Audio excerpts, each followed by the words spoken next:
Despite what seems like a thriving, growing, developing city in Phnom Penh, Cambodia is racked with problems if you scratch the surface. Rampant corruption, endemic poverty, and land grabbing of a government that is much like a dictatorship. Despite this absence of democracy, there is a real excitement whenever you begin to talk to people about the opposition party and Sam Rainsy, its leader. There's a real buzz when people hear that he's coming to town. We've just been to a public meeting in Koh Kong province where hundreds of people came out to hear him speak and to also share with him their problems and their concerns. We're waiting here now to catch up with Mr. Rainsy and talk to him about his dreams for Cambodia and talk to him about whether Australia's relationship with this nation is helping the people achieve the dreams in their hearts, dreams for development and advancement, dreams of equality, education and a future for their children.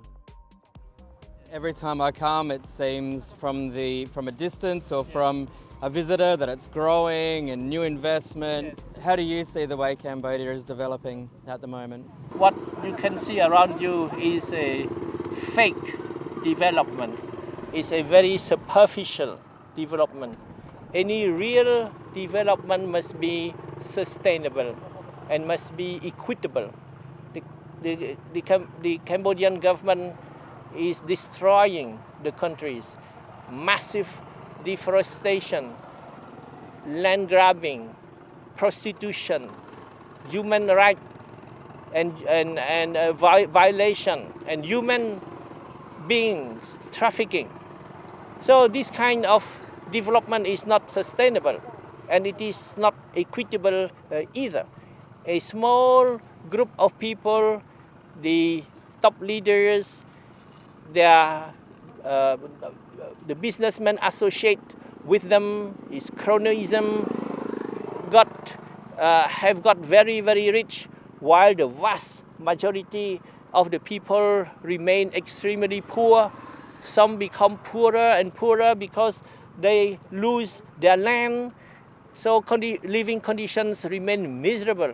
So it's this development on paper, development for a privileged few, where the mass of the population remain destitute. We don't want that kind of development. We want development with the respect for the environment, to stop deforestation, to ensure that this land will be prosperous for a long time and not destroying everything for short-term benefit and nothing left for the future generations.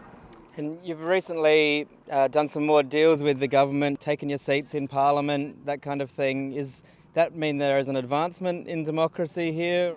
We are not joining the government. We are the opposition, but it is a legal and loyal opposition. We are loyal to our country. We do our best through peaceful means, through legal means, through democratic means. We want to solve the problems that this country is facing. So we hope that there will be free and fair elections, real elections in the near future, so that the people can choose their leaders, whereas the current leaders are hated by the people because the current leaders make the people suffer.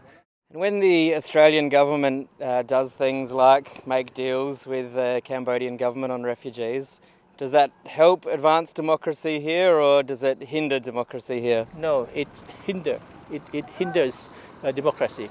It is not a good service that Australia renders to Cambodia and not a good service that Australia renders to the asylum seekers.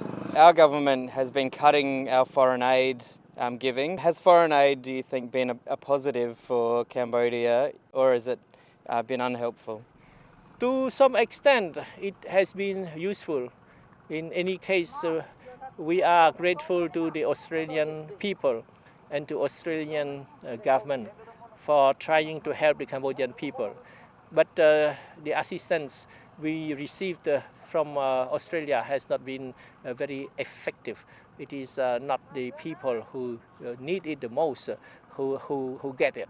It is the intermediaries, the government. If the aid goes through government officials, then a portion of the aid is necessarily misused. Thank you so much for your time.